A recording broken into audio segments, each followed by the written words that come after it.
Bismillahirrahmanirrahim. Assalamualaikum warahmatullahi wabarakatuh.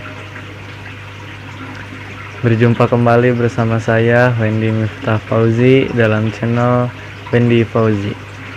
Oke, untuk sekarang saya akan membahas lagi kitab Safinah.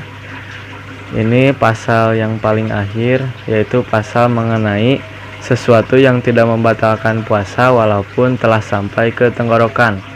Dan pasal ini telah dibacakan sebelumnya oleh Ustadz kita tercinta Ustadz Yadi sampai lapad Afrodin.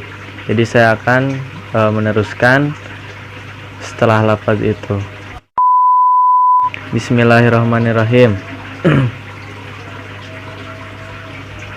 Ma yasilu ilal jaufi binisyanin au jahlin au ikrohin au bijaroyani rikin bima bayna asnanihi wa qad ajaza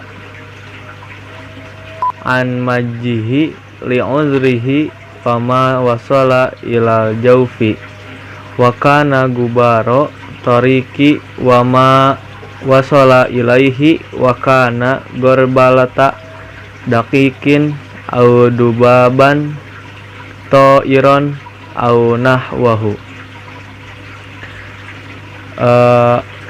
Ini pasal terakhir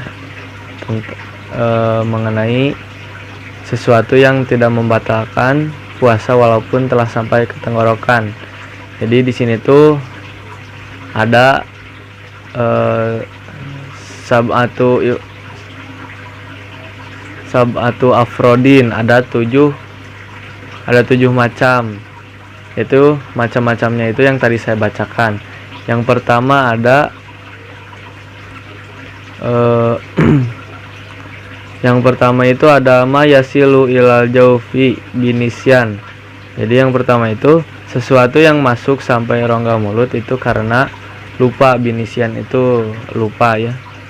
Lalu yang keduanya au jahlin, atau yang keduanya itu tidak tahu, tidak mengetahuinya.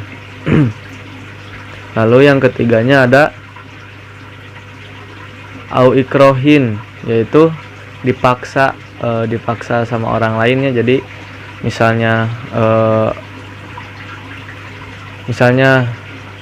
kalau kalian sedang puasa Ramadan nih, terus ada orang lain yang misalnya beliau itu tidak berpuasa, nah dia itu maksa biar kita buka. Nah itu tidak membatalkan puasa sebenarnya.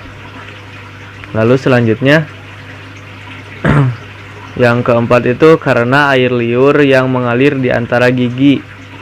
Itu yang keempat. Lalu yang kelima berupa debu jalanan. Kan kalau misalnya ada debu jalanan nih, debu di jalanan itu suka masuk ke tenggorokan lalu bikin batuk. Nah itu sebenarnya tidak membatalkan puasa walaupun telah memasuki tenggorokan, seperti itu. Lalu yang keenam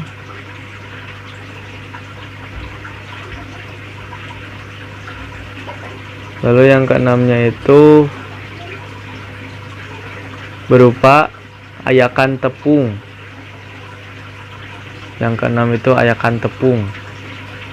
Jadi kan kalau ayakan tepung serbuk-serbuknya itu bertebaran di mana-mana. Nah, jikalau masuk ke tenggorokan itu tidak membatalkan puasa. Lalu yang ketujuhnya itu berupa lalat yang masuk ketika terbang atau seumpamanya. Kalau misalnya ada sahabat-sahabat di rumah yang lagi berkendaraan motor nih, terus memakai helmnya tuh yang tidak menutupi mulut. Nah lalu di situ tanpa sengaja ada serangga atau lalat masuk ke dalam mulut. Nah itu tidak membatalkan puasa. Jadi kesimpulannya sesuatu yang tidak membatalkan puasa itu ada 7. Ini walaupun sampai ke rongga mulut ya, walaupun masuk ke mulut itu ada 7. Yang pertama,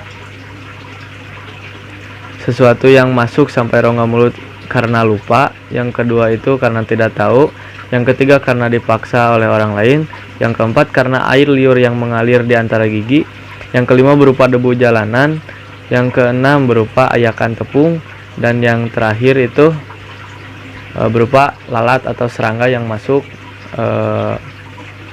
ketika terbang. Mungkin cukup sekian yang dapat saya sampaikan. Kurang lebihnya mohon maaf. Wabillahi taufik wal hidayah. Wassalamualaikum warahmatullahi wabarakatuh.